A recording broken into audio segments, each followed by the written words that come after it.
Today's episode of Transform Your Workplace is brought to you by Xenium HR. Learn more about Xenium's complete HR plus payroll solutions at xeniumhr.com. Well, have you ever managed a project, saw it all the way through, but couldn't measure the success of the initiative or project? Well, I brought on Dr. Jack J. Phillips. He's the chairman of ROI Institute, and we discuss how to help your team gain traction and make an impact on current and future projects. And we do so by talking about how to measure the value of the project, how to measure impact, and how to define measurements along the way so that you can see you're on track, and how the data in the end of the project will help inform future investments in other projects as well. So whether you're in accounting, in HR, in marketing, everybody can relate to this. You've probably worked on a team that's done a project or led a project yourself, and there's a great framework around how to measure the success. And Dr. Phillips has a great framework for how to measure the success. So I hope you enjoyed this conversation. Make sure to connect with me on LinkedIn and Instagram. And if you are really enjoying the show, make sure to send it to a friend, share it online, write a review. Those are all ways that we can help grow the show and help people transform their workplaces in a positive way. Thanks for listening. Enjoy the episode.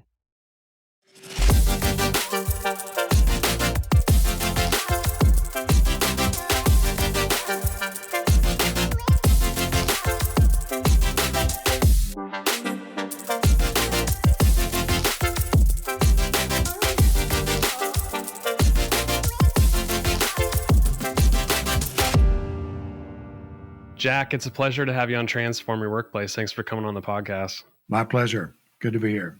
We're going to talk about your book. It's called Show the Value of What You Do, Measuring and Achieving Success in Any Endeavor. I mean, people struggle with showing the value. I mean, most people aren't trained in this. So when we have a project or initiative, why do people have a difficult time in measuring the success of any project or initiative? Well, it's a couple of things. First, not fully understanding what success level is most important and even what they are. And second, sometimes taking the easy way out and not working at it very much, I should say. Success has actually 5 levels of outcomes. So if you just think about any particular project you're working on, you want to show the value of what you're doing. And you've got often have people connected to that project in some way or some program or something you implemented. The first level is how they react to it. Do they see it as valuable, important to them? So we've got to create something that will grab their attention. Second level of value is learning what they do, what they must do to make this thing successful. And then third is to actually do it. We call it application, doing what's needed to make the project work. And then fourth is impact. The impact it's having in your work, your organization. That's an important measure. That's a measure already in the system somewhere. Then there's the ultimate accountability. Is it worth it? Are we getting enough value out of this project to cover the cost of it? So some people are not even thinking through those levels so clearly and not realizing that the most important level is impact. And that's what the funders, the supporters, the people who want us to be there, they want to see that, what impact that we're having. So that's one thing. The other one, taking easy way out, sometimes we work on behavior, or sometimes even before that, we'd say, everybody's happy with what they're doing, we're okay with it. But not really. If it never gets to that impact, it might be a waste of time. So easy way is don't follow the chain so well, or chain of value here, but stop early. When you think of people who aren't trained properly in measuring any success through a project or initiative, what's the approach that a typical person would take? And then where do they go wrong in showing the value of what they're doing? Okay, first is not starting with the end in mind. See, if you know those levels that we've talked about, where do you want to end up? And start with that in the beginning. And where we'd recommend is impact. That's the one that people can see and really want. And so you start with that end in mind, clearly defined measure. Where do I want to be when this thing's done? And then when you do that, you also make sure that what I'm doing is the right solution to get there. And second, I can have my whole team, my project team of the people involved in it, help work toward that goal of getting to that impact that we need. So we kind of mobilize and energize the team to get to where we want to be. But where we want to be is that impact. A lot of people look at behavior. I'm trying to get some people to change their behavior. I want them to do, coaches, counselors do that, leadership development practitioners, they look at behavior. But if you just go to behavior and there's no corresponding impact that's coming out of the behavior, it's just someone being busy. So we got to make sure that to get that right end goal and work toward it all the way through the process. And I'd say a stumbling block along the way is the fear of the outcome. Some people say, well, what I'm doing might not have an impact. Okay, it may not, but you'd like to know that. This kind of approach will let you know what's happening to get that from occurring. Maybe it's not the right solution to get there. Maybe we need to do something different. But you got to go down that path of trying to understand what we're doing and what we're delivering and what we're achieving along the way. So if we like step back and look at the show the value approach in general, how do you typically, do you take a person through it? Do you take a team through it? Like what's the overarching approach and how might you go about coaching people on how to work through this? Well, kind of three ways. We teach people to do it, and we have a program to teach them. We do it for them. That is, we work with you, take your project and show you, or we work on it together. And together is usually a coaching arrangement there to get you where you need to be. So we can go any way there. We usually teach more people how to do it, and they want this skill set. Some teams want this culture of accountability here throughout the organization. So it's a matter of teaching all of them, how do you measure success and how do you get to that success that you want? So we think people can read this book and do a lot of things just from this book alone. And if you need training, learning opportunities there on the website that we'll talk about later. If you just want some advice, we're willing to walk that through with you as well. Just no charge, just to talk through your situation if you'd like. So the key is there's help to get where you need to be. This is a proven methodology. Thousands of people have been through this. We put some stories in this book to bring a lot of this alive. There's 20 stories in this book of individuals who've used this process to show the value of what they do, and it's helped their work, that helped their career, and in some cases even helped their life going forward. So if you look at holistically why anybody would want to show the value of their work, what are some of the benefits to doing something like this? That's a great question. First is how to continue to get the support that you need. We all need support. Sometimes it's funding for the project. The best way to get someone to pay for a project is to show them what it will deliver, even up front first, but also get more people committed to what we do, get more respect from the people who I need to support me. Might be higher level administrators or executives or something. But it's also, you can build better partnerships when you can do this and show the value of what you do. And you make projects better. I'd like to think that the number one reason to go down this path to see how things are working so you can make it better if it's not working. And finally, there's a lot of self-satisfaction in knowing that you got something that adds value. It has an impact somewhere in an organization. And it doesn't matter where you are. Most of our work these days are in non-business. So it's not just a business we're talking about, but it's any kind of organization. Right. Yeah. So it's interesting just hearing you talk through it because I'm like, I'm in the marketing function and there's just like so much data and I have a lot of projects that I see from start to finish.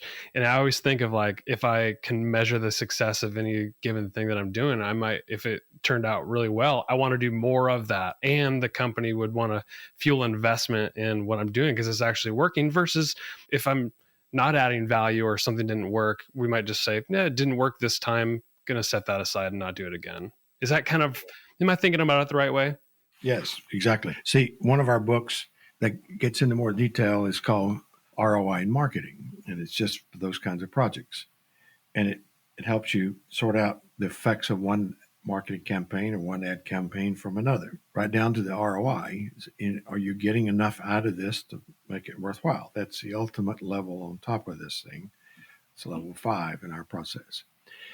So we've got those books we've written in detail. Like the marketing book is probably close to 300 pages. It's got ROI in the title. That's frightening to a lot of people. One of our books has got Show Me the Money on the cover. So the average person is thinking ROI is a finance and accounting term. I don't want to have anything to do with that. I don't even like my chief financial officer, so I don't want to deal with that. Or they think this is math, this is statistics. I don't like that. And this is accountability that maybe I don't want to go. So there's a lot of fear. And so this book is a simple, easy to read book, 150 pages, very little math, very little numbers in there, but just the concept of thinking through what you're doing and how to make it better for the good of others as well as yourself. Yeah. We have a lot of HR professionals listening to this podcast, and they're typically launching new initiatives. They might see a project from start to finish, and defining impact is probably hard for this group. So when there's so many, and you even outlined in the book, the soft and hard measures that are available, if you're talking to the HR professional right now, how might you encourage them to define impact with what they're doing? Well, yes, it's basically connecting what we do to the business. First, there's a set of HR measures that we track. This obviously shows how to tackle those, and probably nothing's more important than retention these days. And the cost of turnover is so high, and attraction of new people, and also their employee experience and the engagement is so important, which also connects to retention. But then just productivity, like revenue per employee, is just an important measure of gross productivity. Trying to connect what we do to even the HR related stuff, but also we can drive all kinds of output, quality, time measure, cost measures, helping with quality of work, productivity of work, helping with, waste, rework, mistakes, the time to do things, process time, cycle times, all those things. If we connect what we do in HR to those measures, we become a great business partner. So a lot of our work has been with HR teams. And I've worked in HR. I've been head of HR in 3 companies. One of those was a Fortune 500 company. I was head of HR for 8 years. And I understand that field so much. What we have to do is to show the value of this function. We got to move from classic looking at HR from the administrative, legalistic, and compliance to, hey, we're a contributor to the business. We're a business driver. And it's not always perceived that way by the senior executives. And so we can do that. This is something that can work. And as I mentioned earlier, one of our great books is a book show that it's called Proving the Value of HR from the Society for Human Resource Management, published by them. This book is so appropriate for the HR to get the whole team to look at accountability, getting a good handle on what success looks like and what kind of success do we have to connect to and deliver, and how do we get there. And it's not that difficult, and it's an approachable way without getting someone frightened by the term ROI or finance and accounting or something like that. With any project or initiative that we're running, I'm sure we want to measure our success along the way so we can show the value of what we're doing. So how do we go about data collection? What sort of things do you recommend we do that would help us show the value later on? So we have classic surveys and questionnaires to capture data. If you think about it along the levels, we want to make sure people are reacting. That's usually a survey. They're learning. That might be some self-assessment, or it may be some other test or simulation of something that we measure what people are learning from what we're doing. But it could be self-reporting on a survey or questionnaire. Then application, are they doing what we want them to do? That could be some observation by people. That could be, again, self-assessment surveys, questionnaires, or it could be a little action plan that a person uses to actually drive what they're doing and report that back to show what they're actually doing. Then the impact data is right in the system usually. We can collect that from the system. They can report it to us through an action plan or even on a questionnaire. Because at impact, it's already there. It's all things like sales and customer complaints, rejects, mistakes, error, waste, rework, accidents, incidents, absenteeism, turnover, all of that stuff is there. It's just a matter of getting that data. Then we have to sort out the effects of what we do from other influences. That's our critical credibility issue there when we analyze the data. How much have we contributed with our project? And then we convert that to money, and the money's usually already there. Like the cost of turnover in an organization these days, it's there. If it's not, it's easy to find online, very credible. In fact, our book, Managing and Talent Retention's got the best table in the world showing you the cost of turnover as a percentage of their annual salary. So it's there. It's just you can get to the money, and then you compare it to the cost of the program and calculate ROI. We do that with the benefit cost ratio. We do it with the ROI expressed as a percent. So that's when you've got credible data. If you can put that in front of a CFO and they get convinced that what you're doing is not only covering its cost, but you're getting more, you're covering your costs and then some, that's an investment. And too often they think of what we do as a cost and not an investment. If I'm running a project or initiative, or my team is, and nobody, including executives or other stakeholders, are asking for data of any kind, what should I do with that? Like, should I be giving them data and updates regularly? Should I wait until the very end? What do you recommend? See, we get lulled into that issue. They don't ask for it, so I don't work on it. And so the problem is when they do ask for it, they want it quickly. If they say, you put this huge employee engagement system in place here. It looks great. Could you show me the ROI? Because we invested so much effort on that program and time and money. And when someone asks for it like that, you can say, well, wait a minute. I hadn't thought about that. I'm going to take me some time. I got to take time. I got to go learn how to do this. It's going to be months before you can get back with some work there. That won't work. So you wait for the request. You got a short timeline. Second, you're now defensive. You're defending your program because when someone asks you about what's the ROI of that program, you're defensive. And so you want to be on the offense. Third thing is you got ROI in someone else's agenda, not on yours. Keep that on yours. So our biggest challenge there, as you just pointed out, is let's be proactive. Don't let them come and ask us. Don't let them even guide us where we need to go. We need to sort out where we need to go. We don't need an executive telling us how to measure success of something. We can do it ourselves. And it's much easier to drive this bus on your own and not let someone else be driving it for you. We talk about data collection and then even sharing results and updates with stakeholders and executives. But I think where people get hung up is organizing the data that they're collecting and then also doing the calculation. A lot of people aren't trained in being able to calculate ROI or even a monetary benefit of a project. How do you advise people approach that? Well, obviously, it's a chapter in the book, and it's an easy to read chapter. There's two things here. One is to sort out the effects of your program. That's very critical, so that you'll know how much of the impact that you've got connected to your own project. Second is to get to the money. If it's a measure that matters in the organization, there's a good chance someone's already put a monetary value on it. If not, there's some easy ways we can find it, or we can help calculate it. If you get it to money, then you got monetary benefits. Then it's just a matter of looking at all the costs of your program. Now, with monetary benefits and cost of the program, you got what you need to calculate ROI. ROI is benefits minus costs divided by costs times 100. That's classic ROI right out of the finance and accounting text. And that's going to be a percent. We multiply it times 100. It lets us put a percent on that number.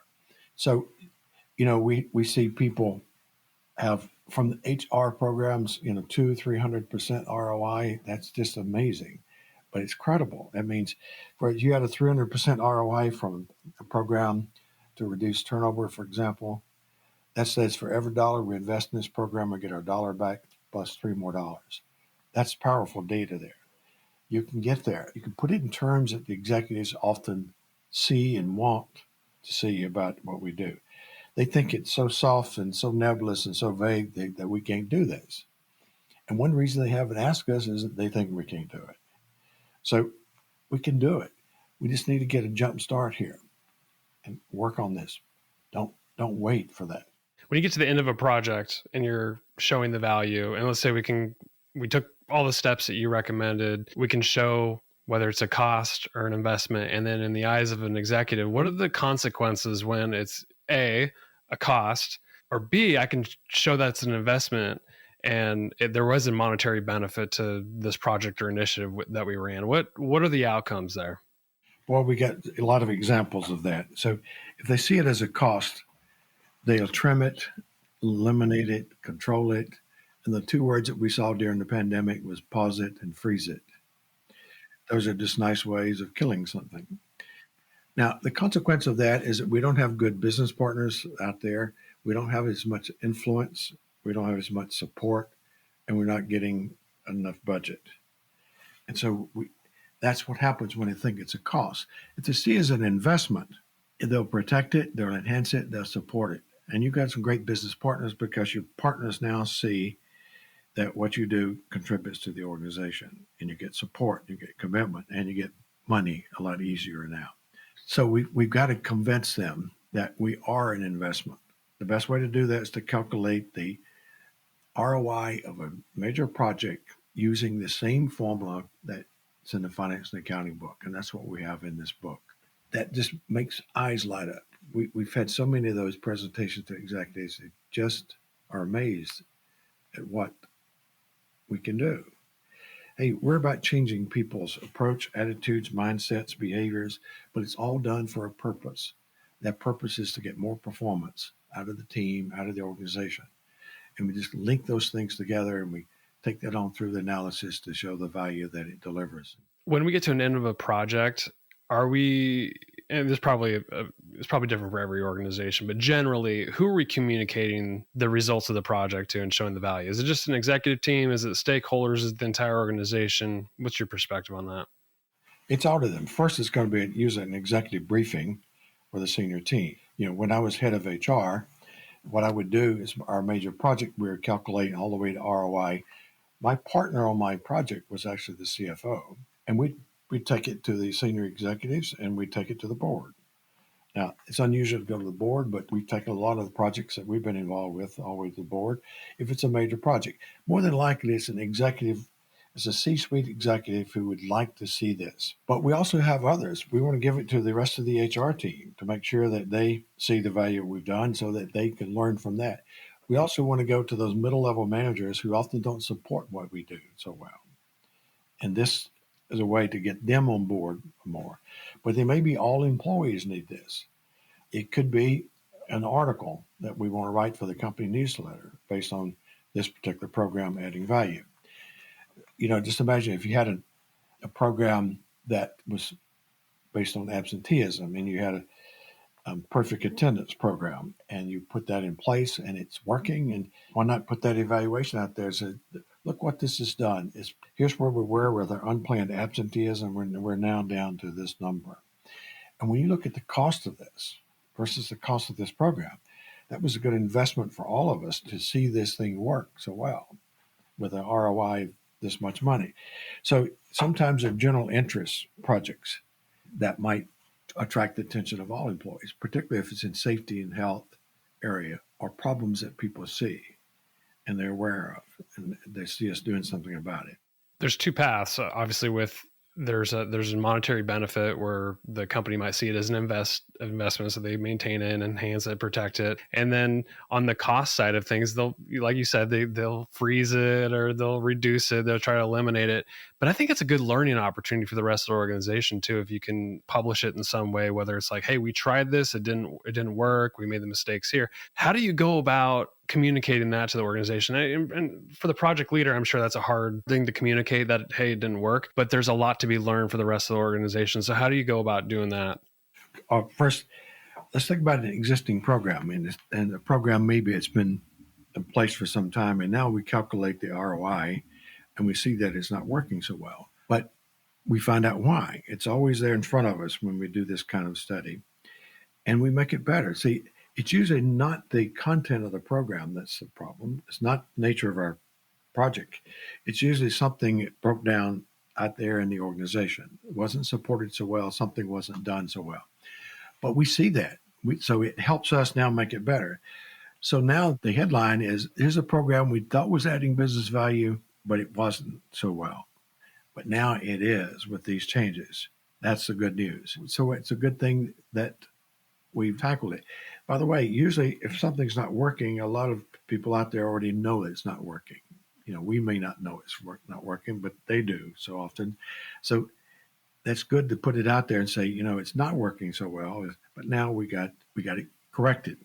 Second thing is we learn from that, and we learn what could we have done to keep that from going astray and not working. That's our design thinking approach that's built into this book. you start with the end in mind, you make sure you have the right solution, and you get the whole team to work toward the right solution. That helps us make sure it does work on the job. So we can prevent that disappointing results if we design for it in the beginning, all the way through the process. That makes it go away as a fear of the outcome there.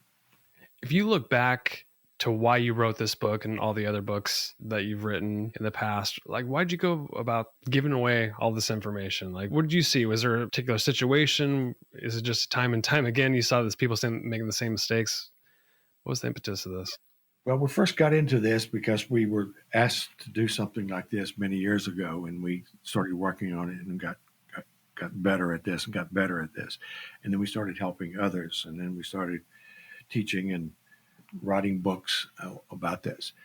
And so we got lots of books, but our typical book it's usually 250 to 500 pages, and a lot of them are 500 pages. Now think about a book, 500 pages of book on this, like one that we recently published called The Value for Money. It's published by Wiley, 500 plus pages. So that's frightening to people. And our books, like we wrote one for executives called Show Me the Money. That's frightening. So we said, look, let's get people into this. It helps them. It helps them have a better project. It helps them with their own success. It helps them with their own career. And let's have a book that's approachable. It's engaging, a lot of great stories you can see. And we name names in there and show the organizations and say, look what a difference it's made. Trying to get them into it. When they get into it, it can make a world of difference in their own work. So we wrote this book to make it approachable to people who might not sign up for a 500-page book. Quite frankly, I wouldn't want to sign up for a 500-page book either. So we do it in our certification, which is a 1-week course, and we use that as a reference. It's really a reference book, but there's a lot of them out there that we've written. So this is a better book. It's an approachable book. It's an engaging book, inspiring book, we hope. For sure. Well, Jack, this has been a really good discussion. Your book's called Show the Value of What You Do, Measuring and Achieving Success in Any Endeavor. I encourage people to go check it out. There's a lot of great stuff in there. Any parting thoughts, or what do you want to point people to? Well, certainly you can go to that book. It's on Amazon, and you can come to our website. That's roiinstitute.net. You can come to me personally if you like. That's Jack at roiinstitute.net. My co-author and our CEO, Patty Phillips, that's Patti at roinstitute.net. We'd be happy to talk through any issues you have, point you in the right direction. You see a lot of resources and tools on our website too that might help. My guest today has been Jack J. Phillips. Jack, thanks for coming on the podcast. Appreciate you. My pleasure. Thank you for having me.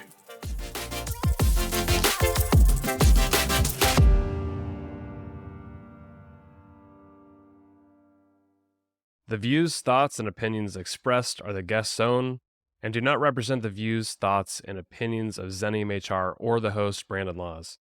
The material and information presented on Transform Your Workplace is for general information and educational purposes only. Xenium HR or the host, Brandon Laws, does not necessarily endorse any guest, their business, or any organization they represent. Discretion is advised.